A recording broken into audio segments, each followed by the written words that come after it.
மாத்ருதேவோ பவ, பித்ருதேவோ பவ, ஆச்சாரிய தேவோ பவ, அதிதி தேவோ பவ.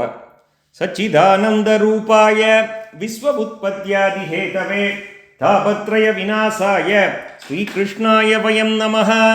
சம்சாரசாகரே மக்னம் தீனம் மாம் கருணாநிதே கர்மமோக கிரஹீதாங்கம் மாமுத்தர பவார்ணவாத்.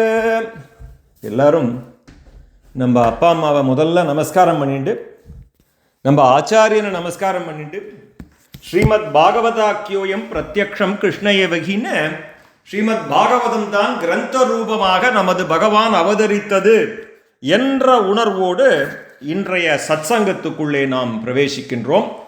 ஆஸ் யூஷுவல் பொறுப்பு துறப்பு. பகவான் அந்தர்யாமியாக இருந்து இதை செய்ய வைக்கிறார், பகவான் அந்தர்யாமியாக இருந்து இதை கேட்க வைக்கிறார். இதில் நம்ம சொல்கிறோங்கிறதுக்கு உண்டான பெருமையோ, நமக்கு தெரியாதுங்கிற அவமானமோ, இல்லை ஏதோ எனக்கு தெரிஞ்சதை நான் சொல்கிறேங்கிறதுக்கு உண்டான வினயமோ எதுக்குமே இடம் கிடையாது. இந்த 200 சீரீஸ் அப்படின்னு சொல்லிட்டு அனுதினம் பாகவதம்னு இந்த புருஷோத்தம மாதத்திலே மே 16 ஜூன் 16 வரைக்கும் பல்வேறு சம்பிரதாயங்களிலே ஸ்ரீமத் பாகவதம் வாசிப்பதுங்கிறது வழக்கமாக வச்சுட்டு இருக்கா.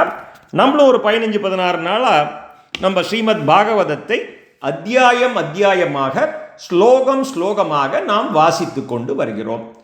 இப்போ நம்ம 3வது ஸ்கந்தத்திலே 21வது அத்தியாயம் இன்றைக்கு நாம் பார்க்க போகின்றோம். இதுக்கு முன்னாடி பூர்வ கத சங்கிரகம். இந்த 3வது ஸ்கந்தம் எப்போ ஆரம்பிச்சதுன்னா, விதுர மைத்ரேய சம்வாதத்தில் விதுரர் கேள்வி கேட்கிறார், மைத்ரேயர் பதில் சொல்லிட்டு வரார். இதில் பிரதானமாக நம்ம பகவான் பரபிரம்மம் செய்த சிருஷ்டி, அப்புறம் பரபிரம்மம் பிரம்மாவை கருவியாக வைத்து கொண்ட சிருஷ்டி, இதெல்லாம் நம்ம 20 அத்தியாயம் வரைக்கும் பார்த்துருக்கோம். இன்றைக்கு பிரம்மாவின் படைப்புகளிலே ஒருவரான நவ பிரஜாபதிகளிலே கர்த்தம பிரஜாபதியை பற்றி நம்ம பார்க்க போகிறோம். அதே மாதிரி பகவான் முதலிலே படைத்த ஸ்வயம்புவ மனு சதரூபாக்கு 3 பெண்கள் பிறந்தா அப்படின்னு பார்த்தோம் இல்லையா? ஆஹூதி, தேவஹூதி, பிரசூதின்னு. அதில் தேவஹூதியை பற்றியும் பார்க்க போகிறோம். எப்படி பின்னாடி அடுத்த 2-3 அத்தியாயங்களிலே கர்த்தமரும் தேவஹூதியும் திருமணம் செய்து கொள்ளப் போகின்றார்கள். அதெல்லாமும் பின்னாடி பார்க்க போகிறோம். I am just giving you the information ahead so that we can follow. So மெயினாக இன்றைக்கி நம்ம பார்க்க போகிறது கர்த்தமர் பிரஜாபதி செய்த தவம், அவருடைய தவத்தின் பலனாலே பகவான் அவருக்கு அருள் செய்யறது. அதுதான் இன்னைக்கு நம்ம பார்க்க போகிற 21வது அத்தியாயம். இப்போது நாம் டைரக்டாக வி வில் கோ இன்டு 21வது அத்தியாயம். முதல் ஸ்லோகம். விதுர மைத்ரேய சம்பாதம் தான் நமது கான்டெக்ஸ்ட்டு. கர்த்தமருடைய தவமும் பகவானுடைய அருளும் இதான் தலைப்பு. இப்போ விதுரர் கேட்குறார், பகவானே, கொண்டாடத்தக்க வம்சம் இந்த ஸ்வயம்புவ மனுவினது வம்சம். இந்த ஆண் பெண் சேர்க்கையினாலே அந்த வம்சத்திலே மக்கள் பெருகினார்கள். அந்த வம்சத்தை பற்றி கூற வேண்டுகிறேன் அப்படின்னு விதுரர் ஆரம்பிக்கிறார். மேலே கேட்குறார் 2வது ஸ்லோகம். ஸ்வயம்புவ மனுவின் பிள்ளைகளான பிரியம்பதனும் உத்தானபாதனும் 7 தீவுகள் கொண்ட இந்த பூமண்டலத்தை அறநெறி தவறாது எவ்வாறு காப்பாற்றினார்கள்? 7 தீவுகள் கொண்ட இந்த பூமண்டலம், பூஹு புவஹ சுவஹன்னு மேலே போகிறது இல்லையா? 7 லோகம். இதில் கீழே இருக்கிற லோகம் பூலோகம். அந்த பூமண்டலம் அது 7 மேஜர் தீவுகள். அதை பிரியம்பதனும் உத்தானபாதனும் ஆண்டுண்டு வரா. அதை எப்படி அந்த பூமண்டலத்தை அறநெறி தவறாது எவ்வாறு காப்பாற்றினார்கள்? அது அவருடைய 2வது கேள்வி. மேலே, அந்தணரே, தாங்களோ தூய்மையே வடிவானவர். அந்த ஸ்வயம்புவ மனுவின் பெண்ணான தேவஹூதி கர்த்தம பிரஜாபதியின் மனைவி என்று தாங்கள் கூறினீர்கள். நம்ம சொன்னோம் இல்லையா? கர்த்தம பிரஜாபதியை தேவஹூதி அவ 2 பேரும் திருமணம் பண்ணிக்க போறா. பின்னாடி வரப்போகிறது. அதுக்கப்புறம் மகா யோகியான கர்த்தமர் யமம் நியமம் முதலிய யோக இலக்கணங்களுடன் கூடிய அந்த தேவஹூதியை மணந்து அவளிடம் எத்தனை குழந்தைகளை அடைந்தார் என்பதை தாங்கள் கூற வேண்டுகிறேன். அதை கேட்க மிகவும் ஆவலாக இருக்கின்றேன் அப்படின்னு சொல்றார்.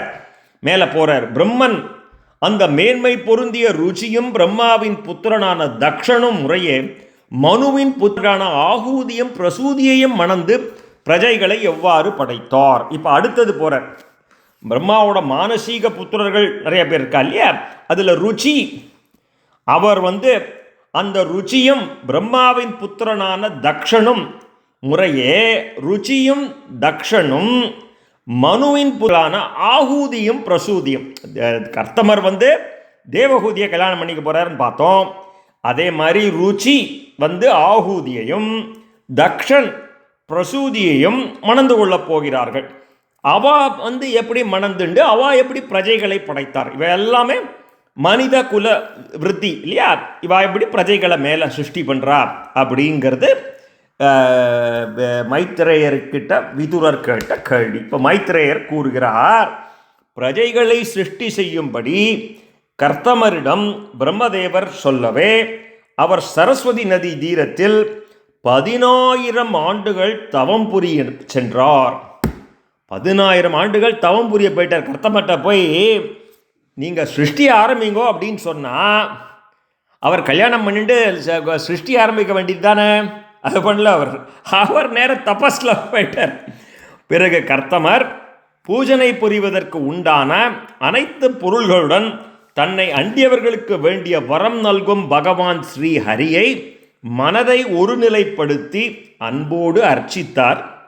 ஹே விதுரா, முதல் யுகமான கிருத்தயுகத்திலே கர்த்தமருடைய தவத்தினாலே மகிழ்ந்த அந்த தாமரை கண்ணனான பகவான் நாராயணன் வேதங்களால் மட்டும் அறியத்தக்கதான திருமேனி கொண்டு கர்த்தமருக்கு காட்சி அளித்தார் அப்படின்னு ஒரே லைனில் சொல்லிடுறார். அது எப்படி காட்சி அளித்தார்னு சொல்ல முன்னாடி சொல்லுவார் பாருங்க. இப்போ முன்னாடியே ஒரு இது சொல்லிடுறார் ஆன்சர். பகவானது அந்த திருமேனி சூரியனைப் போலே ஒளிர்ந்தது. கழுத்திலே வெள்ளை தாமரை, நீலத்தாமரை மலர்களால் ஆன மாலை, திருமுகமோ சுருண்டு கருத்த மென்மையான முன்னேற்றி மயிர்களால் அழகுற விளங்குகிறது. அறையிலே தூய்மையான பொன்னாடை, தலையிலே ஒளி வீசும் தங்க கிரீடம், காதுகளிலே மினுமினுக்கும் மகர குண்டலங்கள், திருக்கரங்களிலே சங்கு சக்கரம் கதை முதலிய ஆயுதங்கள், ஒரு கையிலே திருவிளையாடல்களுக்கென விளங்கும் வெண்தாமரை, மனதை கொள்ளை கொள்ளும் புன்னகையும் அந்த திருக்கண் நோக்கும். இத்தனையும் மேலே போறார். தாமரை மலர் போன்ற இரு திருவடிகளும் கருடனின் கழுத்திலே, திருமார்பிலே திருமகள் கருடாருடனா வரார். அவரோட இருங்க பாருங்க, இந்த லைனில் ஒரே ஒரு லைனில் அப்படி அடிச்சு விட்டார். தாமரை மலர் போன்ற இரு திருவடிகளும் கருடனின் கழுத்தில், கருடனோட கழுத்து மேலே போட்டுருக்காருன்னா கருடனோட வரார்.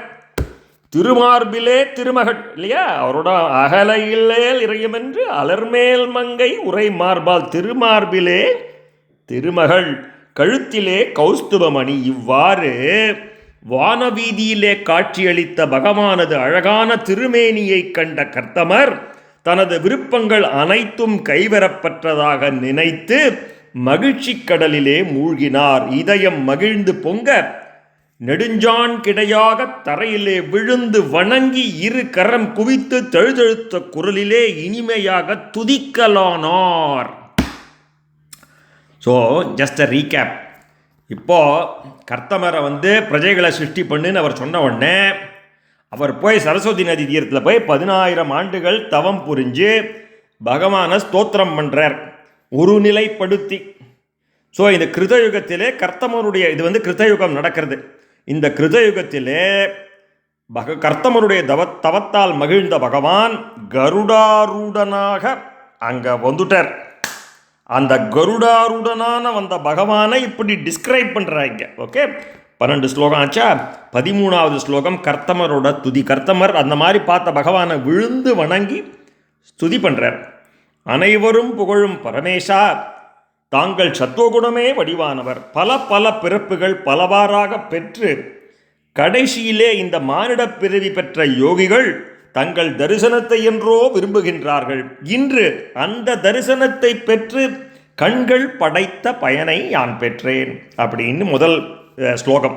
மேலே இந்த சம்சாரமான சமுத்திரத்தை சுலபமாக கடப்பதற்கு ஏற்ப ஒரு சாதனம் தங்கள் திருவடி தாமரைகளே இல்லையா, சரணாகதி. அவரோட திருவடியை கெட்டியாக பிடிச்சிக்கிறதாண்டா இந்த சம்சார கடலை தாண்டறதுக்கு ஒரே வழி. அங்கங்கே ஸ்டாம்ப் குத்துறா பாருங்க. அவ்வாறான திருவடிகளை மாயைக்கு ஆட்பட்ட மனம் கொண்டவர்கள் நொடியிலே அழிந்து போகும் அற்பமான இந்த உலகியல் இன்பத்திற்காக போற்றி துதிக்கின்றனரே. ஆனால் பகவானே, இந்த அற்பமான உலக இயல் இன்பத்தையும் அவர்கள் விரும்பியவாறு தருகிறீர்களே, இது நரகத்திலும் கூடத்தானே கிடைக்கும். எப்படி இப்பேற்பட்ட திருவடிகளையே விட்டுட்டோ அற்பமான உலகியல் இன்பத்திற்காக எல்லாரும் போறாளே, அதையும் வேற உங்கள்கிட்ட வந்து வேண்டிக்கிறா, அதையும் நீங்களும் கொடுக்குற, உங்கள்கிட்ட துதி பண்றா, அந்த இன்பத்தையும் அவர்கள் விரும்பியவாறு நீங்கள் தருகிறீர்கள் இல்லையா? ஸோ அதுவும் நீங்கள் கொடுக்குற. பகவானே, தாங்கள் வேண்டியனவாறு அளிக்கும் கற்பக தரு, தங்கள் திருவடிகளோ விரும்பியவைகளெல்லாம் தருவன, எனது இதயமோ காமத்தினால் கலங்கியுள்ளது. அவர் சொல்கிறார், பாவம், ஐயோ நாராயணா, 11,000 வருஷம் தவம் பண்ணிட்டோ அந்த கர்த்தம பிரஜாபதி இந்த மாதிரி சொல்கிறார். எனவே எனக்கேற்ற இல்வாழ்க்கையின் அறநெறிகளை கடைபிடித்து ஒழுகும் ஒழுக்கமுள்ள ஒரு பெண்ணை மனைவியாக எனக்கு அருள வேண்டி நின் சரணங்களில் சரணடைந்தேன். அவர் தபஸ் பண்ண தான் போனார். ஆனால் அவள் அப்பா சொல்லிட்டார் இல்லையா, பிரம்மா நீ பிரஜைகளை சிருஷ்டி பண்ணணும்டா, அதனால் அப்படின்னு சொல்லிட்டார். அதனால் இவர் அடுத்த ஜாப் தான் அதை எடுத்துக்கணும் இல்லையா? அதனால் ரொம்ப பவ்யமாக கேட்குறார், எனக்கு இந்த இல்வாழ்க்கையின் அறநெறிகளை கடைபிடித்து ஒழுகும் ஒழுக்கமுள்ள ஒரு பெண்ணை மனைவியாக எனக்கு அருள வேண்டி நின் சரணங்களிலே சரணடைந்தேன். பகவானே, தாங்களோ அகில உலக நாயகன், பலவாறான ஆசைகளில் மூழ்கியுள்ள இந்த உலகம் வேத நெறியான தங்களது வார்த்தைகளுக்கு கட்டுப்பட்டுள்ளது. அறமே வடிவானவரே, அந்த அறநெறிகளை பின்பற்றியே நானும் காலரூபியான தங்களை பூஜனை பொருட்கள் கொண்டு பூஜிக்கின்றேன். இறைவா, தங்களது பக்தர்கள் இந்த உலகையியல் ஆசைகளில் பற்று உடையவர்களாகவும் அவர்களை பின்பற்றி என்னை போன்று கர்மங்களையே எண்ணி நிற்கும் விலங்கு போன்றவர்களையும் சட்டை செய்யாமல் தங்களது திருவடித்தாமரைகளது நிழலை அண்டி நிற்கின்றார்கள். மேலும் அவர்கள் ஒருவருக்கொருவர் தங்கள் திருக்கல்யாண குணங்களாகின்ற அமுதத்தை பேசி பருகி உடலுக்கான தர்மங்களாக பேசி தாகம் முதலியவற்றை தனித்துக் கொள்கின்றார்கள். அதாவது பகவானுடைய திருக்கல்யாண குணங்களை கீர்த்தனம் செய்வது உலகையலை மறக்கச் செய்யும், மூப்பையும் மரணத்தையும் நீக்கும், அதன் சுவை அமுதத்திலும் உயர்ந்தது அப்படிங்கிறது இந்த கருத்து இல்லையா? திருப்பி சொல்கிறார், பிரபுவே, உனது இந்த காலச்சக்கரம் மிகவும் வலிமையானது, எல்லாவற்றிற்கும் காரணமான பிரம்மமாகின்ற அச்சிலே அது சுழல்கின்றது. சாந்திரமான ரீதியிலே வரும் 13 மாதங்களே இதன் ஆரங்கள், 360 நாட்களும் இதன் பர்வர்கள், அதாவது கணுக்கள், 6 ருதுக்கள் இதன் நேமிகள், கணக்கற்றதான லவம் க்ஷணம் என்கின்ற அது முனைகள் உடையது. இதெல்லாம் நம்ம பார்த்தோம். ஒரு டிஸ்கிரிப்ஷனில் போய் பார்த்தேன்னா லவம்னா என்ன, க்ஷணம்னா என்ன, எத்தனை ருதுக்கள், இந்த காலத்தை பற்றி நம்ம ஒரு சத்சங்கத்தில் பார்த்துருக்கோம். இப்போ தான் ஒரு 5-6 சத்சங்கத்துக்கு முன்னாடி அது டிஸ்கிரிப்ஷனில் இருக்கும். சரியா? 3 சாதுர் மாதங்களும் இதன் 3 துளைகள். இந்த வருட உருவகமான இந்த காலச்சக்கரம், இந்த காலச்சக்கரத்தை டிஸ்கிரைப் பண்ணுறார். அகில உலகின் அசையும் அசையா பொருட்களின் ஆயுளை வெட்டி கொண்டு இந்த காலச்சக்கரம் வேகமாக சுழல்கிறது. ஆனால் இந்த காலச்சக்கரம் உனது பக்தர்களின் ஆயுளை குறைக்க முடிவதில்லையே. இதில் பாயிண்ட் என்னன்னா, பயனை கருதி நம்ம கர்மாவை அனுஷ்டிப்பவர்களுக்கு அந்த பயனை அனுபவிப்பதற்காக பல பிறவிகள் எடுக்க வேண்டிய கட்டாயம் உண்டு. பயன் கருதி கர்மாக்களை பயன் கேட்பா இல்லையா, இந்த அடுத்த ஜென்மம் ரஜினிகாந்த் மாதிரி இருக்கணும்டா அப்படின்னு சொல்லுவா. அப்போ போச்சு, அடுத்த ஜென்மம் you have to take it. அந்த பயன் கருதி பகவானை இது பண்ண அனுஷ்டிப்ப பலனை கர்மாக்களை அனுஷ்டிப்பவர்களுக்கு பல பிறவிகள் எடுக்க வேண்டிய கட்டாயம் உண்டு. ஆனால் பக்திக்காக பக்தி பண்ணுறான் பார்த்தீங்களா, அந்த பக்தியின் பயனே பக்தி தான். அந்த கர்மமும் பயனும் அதுவே. ஆகையால் பக்தர்களுக்கு இந்த காலத்தை பற்றி பயப்பட வேண்டிய அவசியம் இல்லைங்கிறது தான் இதனோட கருத்து. சரியா? மேலே போகிறோம். பகவானே, தாங்களோ 2 அற்றவர், பிறரது உதவியின்றி தனித்து தன்னிச்சை போல் செயலாற்றுபவர்கள். ஆகையால் தாங்கள் ஒருவரே இந்த பிரபஞ்சத்தை படைக்க திருவுள்ளம் கொண்டு சங்கல்பம் இல்லையா, அவர் சங்கல்பம் பண்ணிக்கிறார். இந்த படைக்கணுங்கிறது அவரோட சங்கல்பம். நம்மெல்லாம் பிறக்கிறது நம்மளோட கர்மா. அவர் பிறக்கிறது, அவர் இந்த அவதாரம் எடுக்கிறது, இந்த பிரபஞ்சத்தை படைக்கிறது எல்லாமே அவருடைய திருவுள்ளம், அவருடைய சங்கல்பம். தங்களிடமே ஒன்றியுள்ள யோக மாயையை ஏற்று அதன் முக்குணங்களாகின்ற அந்த முக்குணங்களின் சக்திகளினாலே இந்த பிரபஞ்சத்தை தாங்கள் படைக்கின்றீர்கள், காத்தொருளுகின்றீர்கள், பின் அழிக்கவும் செய்கின்றீர்கள். இது எப்படி இருக்கிறது என்றால், ஒரு சிலந்தி பூச்சி தன் வாய் எச்சிலினாலே நூலை நூற்று அந்த வலையை பின்னி அதில் தன் விருப்பப்படி ஓடி ஆடி பின் எல்லாம் முடிந்த பிறகு அதை தன் வாயிலேயே விழுங்கி விடுவது போல் உள்ளது அப்படின்னு ஒரு உதாரணம் இங்கே கொடுக்குறார். இது முண்டோக உபநிஷத்தில் இருக்கு 1:1-7. அதுலேருந்து இந்த உதாரணம் கொடுக்கப்படுகிறது. 20வது ஸ்லோகம். இறைவா, தாங்கள் பக்தர்களுக்கு புலன் நுகர் பொருட்கள் மூலம் இன்பம் அளிப்பது தங்களுக்கு விருப்பம் இல்லைதான். இவரே சொல்லிடுறார், உங்களுக்கு அதில் எல்லாம் விருப்பம் இல்லை. இந்த புலன் நுகர், இந்த 5 புலன்கள் இருக்கு இல்லையா, கண்ணுக்கு வேணுங்கிறத கண்ட விஷயங்கள்லாம் நம்ம பார்க்கணுன்னு ஆசைப்படுறோம், கண்டதை நுகர்றோம், கண்டதை கேட்குறோம். இந்த மாதிரி புலன் நுகர் பொருட்கள் மூலம் இன்பம் அளிப்பது பகவானே உங்களுக்கு விருப்பம் இல்லைதான். ஏனெனில் அவை மாயையின் தோற்றமே, உண்மையான சுகம் அற்றவை. ஆனால் புலன் நுகர் பொருட்களில் பற்று கொண்டவர்கள் புலன் இன்பங்களை தவறான முறையிலே அடைய முயற்சி செய்யாமல் இருக்கவே தாங்களாகவே இவற்றை அளிக்கின்றீர்கள். இவ்வின்பம் முடிவில் தங்களை அடைய ஒரு விதத்தில் உதவுவதால் இதுவும் தங்களது கருணை வெள்ளமே. எல்லாமே நம்ம பார்த்தோம். மனுஷன் கோல்ஸ் ஆஃப் ஹியூமன் லைஃப் தர்ம அர்த்த காம மோட்சம். தர்மமான வழியில் வாழ்க்கையை நடத்து, பொருள் சேர்த்துக்கோ, தர்மமான வழியில் பொருள் சேர்த்துக்கோ. காமம், இன்பத்தை அனுபவி, தர்மமான வழியில் இன்பத்தை அனுபவி, கடைசியில் என்னை சேரு இல்லையா.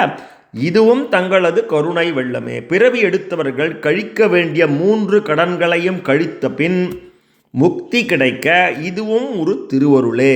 தங்களால் நன்மை தவிர வேறு எதுவும் செய்ய முடியாது அல்லவா? ஏனென்றால் மாயையிலே மறைந்து நில்லாமல் துளசி மாலை அணிந்து சகுணமூர்த்தியாக என் கண் எதிரிலே நின்று காட்சி தந்து அருளுகிறீர்கள். வந்திருக்கார், கண் முன்னாடி நிற்கிறார். இப்போ துளசி மாலை அணிந்து கருடாருடனாக அங்கே கருடன் மேலே கால் போட்டுருக்கார்னு சொன்னார் இல்லையா. இங்கே பாருங்க, துளசி மாலை அணிந்து கௌஸ்துபங்கள்லாம் கவர் பண்ணிட்டார்.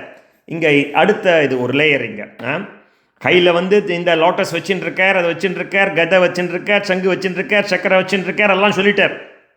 இப்போ இங்கே ஒரு லைன் அப்படி ஆட் பண்ணுறா பாருங்க. இறைவா, தாங்கள் உண்மையில் செயலொன்றும் அற்றவர் ஆயினும் மாயையை ஏற்று அகில உலகங்களையும் ஆட்டி படைக்கின்றீர்கள். அற்ப விஷயங்களுக்காக தங்களை பூஜிப்பவர்களுக்கு கூட அவர்களது விருப்பங்களைப் போல் பன்மடங்கு இன்பங்களை பொழிகின்றீர்கள். தங்களது திருவடிகளை உலகியல் பற்று உள்ளவர்களும் உலகியல் பற்று அற்றவர்களும் வணங்குகின்றார்கள். இந்த உலக இன்பங்கள், அதாவது புக்தி முக்தி என்ற இரண்டையும் அளித்தொருளும் தங்களை திரும்ப திரும்ப வணங்குகிறேன். புக்தினா இந்த உலக இன்பங்கள், முக்தினா ultimate. The liberation from the cycle of birth and rebirth. Simple. சம்சார சுழற்சியிலிருந்து விடுதலை, பிறப்பு இறப்புகளிலிருந்து விடுதலை, அதான் முக்தி. அவ்வளவுதான். ஸோ அப்பேற்பட்ட பகவானே தங்களை வணங்குகிறேன். மைத்ரேயர் மேலே சொல்கிறார், இவ்வாறு கபடமின்றி துதிக்கப்பட்ட பத்மநாபனான பகவான் பெரிய திருவடியாகிய கருடன் மீது அமர்ந்தவராய் அன்புகனிந்த பார்வையினாலே புருவங்கள் அசைய புன்முறுவல் எய்த்த வண்ணம் கர்த்தமரை பார்த்து அமுதம் போன்று இனிய சொற்களினாலே கூறலானார். கருடனை பெரிய திருவடி அப்படின்வா, ஆஞ்சநேயரை திருவடின்னு சொல்லுவா. சில சம்பிரதாயத்தை சிறிய திருவடின்வா, சில பேர் சொல்லப்படாது. அந்த மாதிரி கருடன் பெரிய திருவடி அப்படின்னா ஆஞ்சநேயர் அப்படின்னு சொல்லுவா. எனிவே, ஸோ கருடன் மேல் அமர்ந்தவராய் அன்புகனிந்த பார்வையினாலே புருவங்கள் அசைய புன்முறுவல் பூத்த வண்ணம் கர்த்தமரை பார்த்து அமுதம் போன்ற இனிய சொற்களினாலே பகவான் கூறுகிறார். ஸோ இப்போ அடுத்தது பகவான் உவாச்ச, கர்த்தமரே, எந்தெந்த பயன்களை விரும்பி மனம் பொறிகளை தன்வயப்படுத்தி இவ்வளவு காலம் தாங்கள் என்னை வழிபட்டீர்களோ அந்த தங்களுடைய விருப்பத்தை முன்பே அறிந்த நான் அதற்கான ஏற்பாடுகளை முன்பே செய்துவிட்டேனே அப்படின்னு சொல்கிறார். முன்னாடி இவர் கேட்டார் இல்லையா, என்னோட இல்வாழ்க்கை நடத்துறதுக்கு ஒரு தர்மபத்தினி வேணும்னு கேட்குறாரு இல்லையா. அதெல்லாம் எனக்கு முன்னாடியே எனக்கு தெரியும்ப்பா உங்களோட விருப்பம்.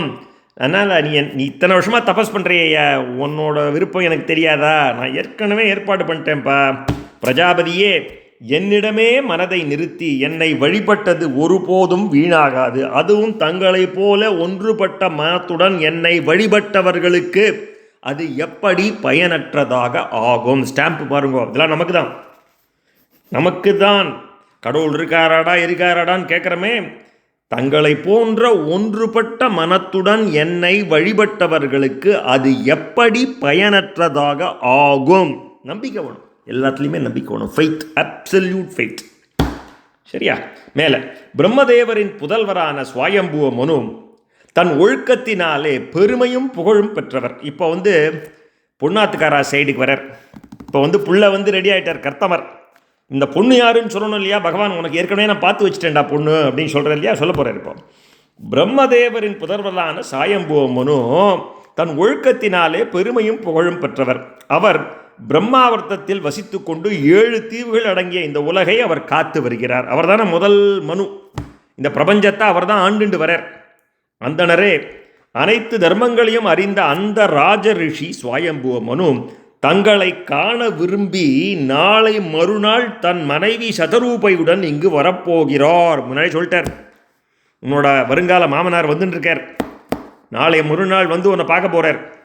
சரியா?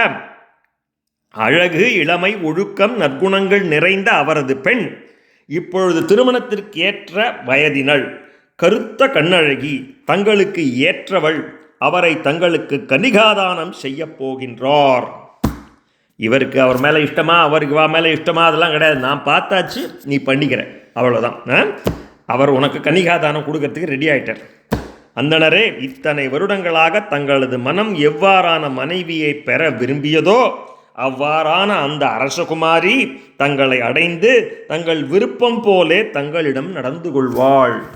தங்களது தேஜசான வீரியத்தை தங்களிடம் பெற்று அவள் 9 பெண் குழந்தைகளை பெறுவாள். அந்த 9 பெண்களையும் மரீச்சி முதலிய மகரிஷிகள் மணந்து புத்திரர்களை தோற்றுவிக்கப் போகிறார்கள். ஃபியூச்சரை சொல்லிட்டு எப்படி பிரஜை சிருஷ்டி பண்ணணும்னு பிரம்மாவோட ஆக்ஞை இல்லையா? இதெல்லாம் போகிறது. உனக்கு 9 பெண்கள் பிறக்க போகிறா. அதை யார் கல்யாணம் பண்ணிக்க போகிறான்னு சொல்லிட்டு போயிட்டார். மரீச்சி முதலிய மகரிஷிகள் மணந்து புத்திரர்களை தோற்றுவிக்கப் போகிறார்கள். தாங்களும் தூய மனத்துடன் எனது கட்டளையை நன்கு அனுஷ்டித்து அதன் பயனை எனக்கு அர்ப்பணமாக்கி முடிவிலே என்னை அடைவீராக அப்படின்னு சொல்லிட்டார். நீ என்ன பண்ணுறையோ என்ன அந்த பயனை எனக்கு அர்ப்பணம் பண்ணுறது. காயேன வாச்சா மனுஷேந்திரியவா புத்தியாத்மனாவா பிரகுதேசபாத் கொரோமியச சகலம் பரஸ்மை ஸ்ரீமன் நாராயணாகேதி சமர்ப்பயாமி. எல்லாத்தையும் அவ்வளவுதான். சர்வம் கிருஷ்ணார்ப்பணம் வஸ்து. பண்ணிட்டியா? நான் அப்புறம் பண்ணிவிட்டு என்கிட்ட வந்துடுறா. பகவான் மேலே சொல்கிறார், இந்த மாதிரி இல்லறத்தோனாக அனைத்து ஜீவராசிகளிடம் அன்பு காட்டி வாழ்ந்து உன் இல்லறத்தை நன்னா கடைபிடித்து நன்னா வாழ்ந்து பின்பு ஆத்ம ஞானம் பெற்று துறவியாகி பயனின்மையும் அளித்து மனதை அடக்கி தன்னையும் அகில உலகையும் என்னுள்ளும் அவ்வாறே என்னை உன்னுள்ளும் காணப்போகிறீர்கள். என் இல்லறத்தை அனுபவிக்க போகிற, இல்லறம் முடிச்சுட்டு துறவியாக போகிற, துறவியாகி மனதை அடக்கி தன்னையும் அகில உலகையும் என்னுள்ளும் அவ்வாறே என்னை உன்னுள்ளும் காணப்போகிறீர்கள். இதெல்லாம் சொல்லிடுறார் அவருக்கு. முனிவரே, யார்? பகவான் கர்த்தம சொல்கிறார். கர்த்தம முனிவரே, நானும் எனது ஓர் அம்சத்துடன் தங்கள் மனைவி தேவகூதியிடம் மகனாக பிறந்து, இங்கே பாருங்க, ஒரே ஒரு லைனில் சொல்லிட்டு போயிட்டார். கடைசி ஸ்லோகம் இது. அந்த இதில் அந்த பகவான் உவாச்சால கடைசி ஸ்லோகம் 32வது. நானும் எனது ஓர் அம்சத்துடன், ஒரு அம்சமாக, ஒரு அம்சாவதாரம் எடுக்க போகிறார். யாருக்கும்? தங்கள் மனைவி தேவகூதியிடம் மகனாக பிறந்து இவாளுக்கு குழந்தையாக வரப்போகிறார். பகவானே அம்சாவதாரம் எடுக்க போகிறார். 9 பெண்கள் பிறப்பான்னு சொன்னார் இல்லையா? அதுக்கப்புறம் 10வதாக நானே எனது ஓர் அம்சத்துடன் தங்கள் மனைவி தேவகூதியிடம் மகனாக பிறந்து சாங்கிய சாஸ்திரத்தை எழுதப் போகிறேன். அவ்வளவுதான். இது அந்த அதுதான் கபிலர். கபில வாசுதேவன் தான் இவாளுக்கு பிள்ளையாக பிறக்க போகிறார் அப்படிங்கிறத இந்த ஸ்லோகத்தில் சொல்லிடுறார். எத்தனாவது ஸ்லோகம் இது? 21வது அத்தியாயத்தில் 32வது ஸ்லோகம். சரியா?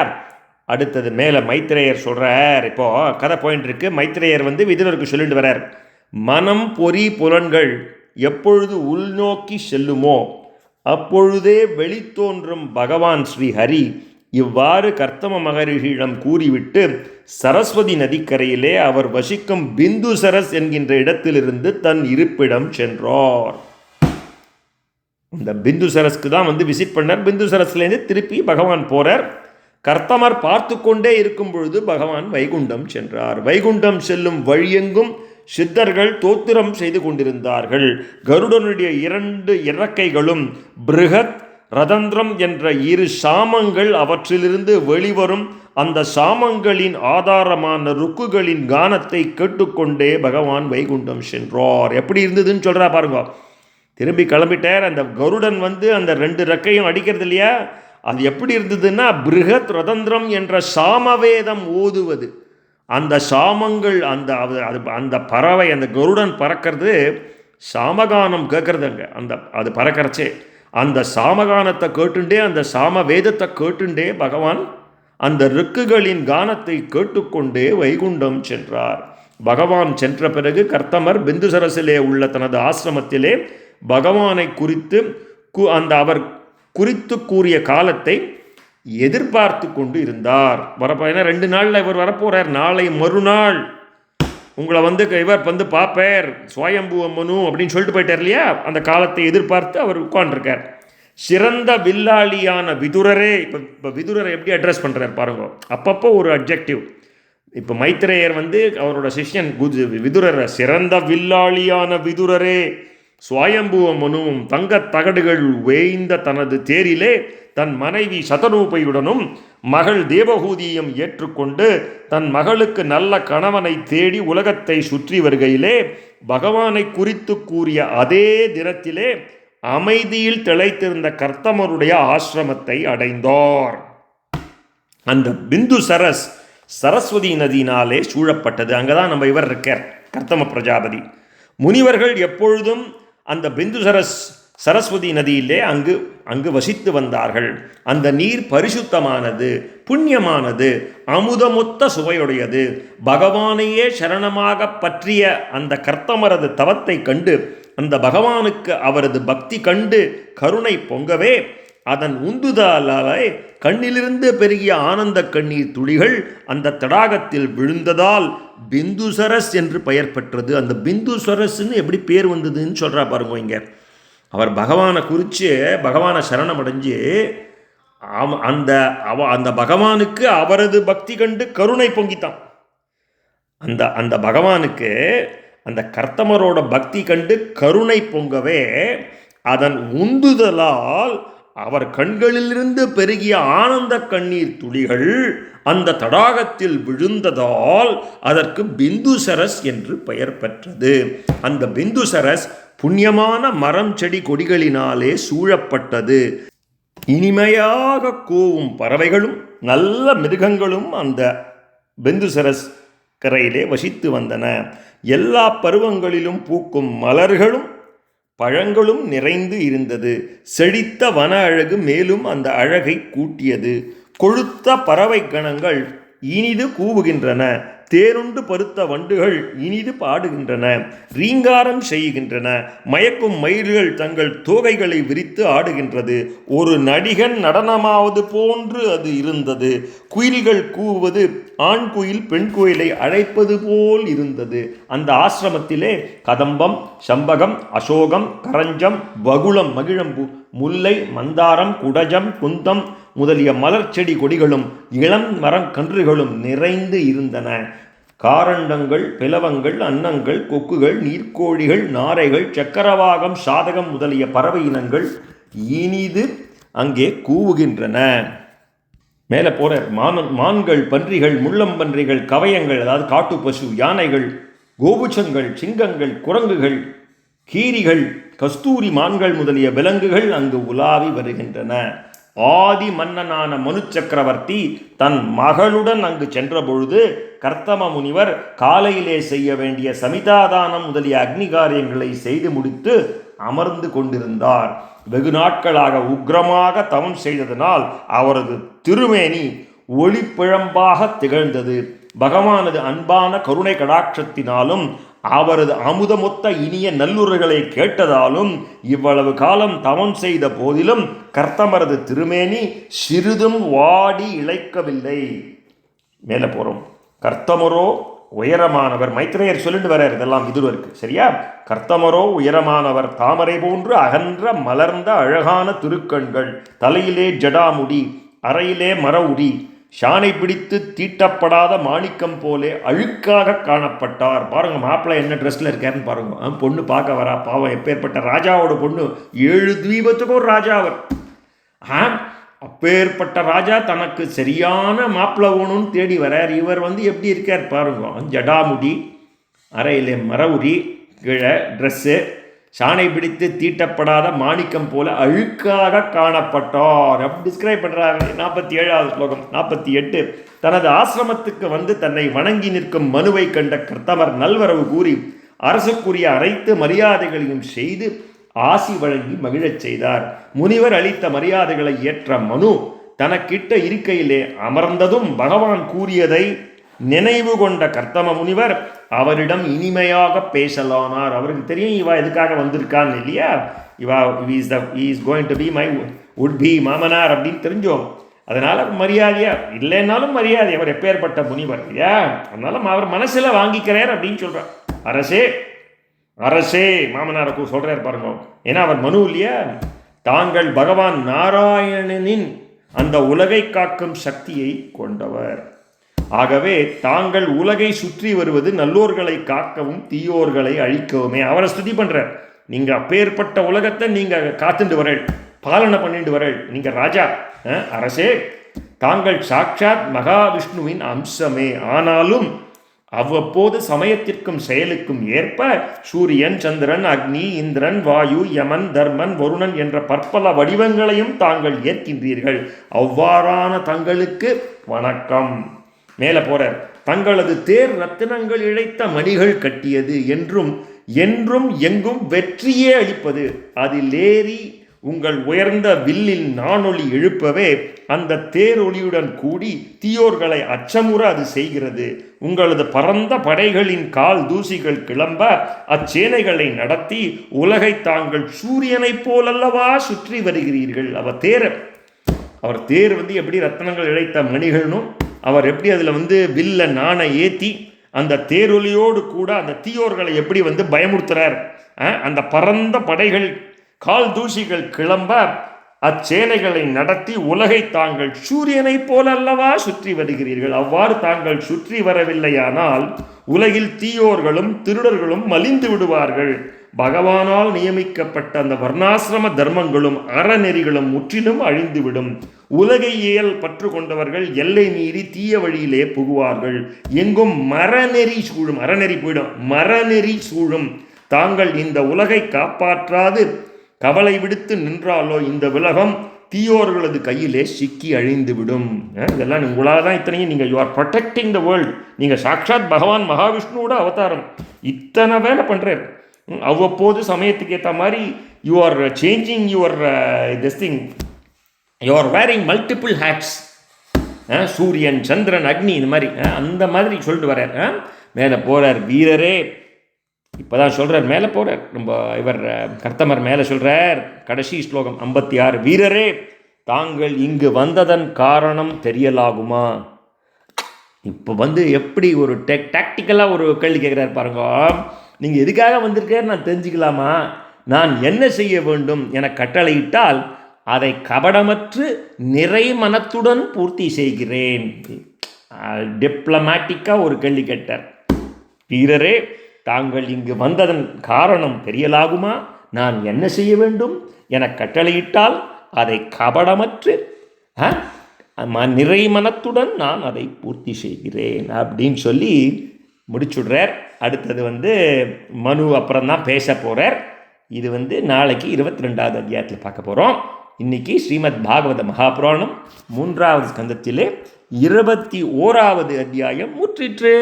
यदक्षर पदपृष्ठं मात्राहीनं तुयद्भवेत् तत्सर्वं क्षम्यतां देव नारायण नमोस्तुते विसर्गबिन्दु मात्राणि पदपादाक्षराणि च न्यूनानि चातिरिक्तानि ஷமக்ஷ்வ புருஷோத்தம நாமசங்கீர்த்தனம் யஸ்ய சர்வபாப பிரணாசனம் பிரணாமோ துக்க சமனஹாசம் தம் நமாமி ஹரிம் பரம் ஸ்ரீ ஹரயே நமः ஸ்ரீ ஹரயே நமः ஸ்ரீ ஹரயே நமः கோபிகா ஜீவனஸ்மரணம் கோவிந்தா கோ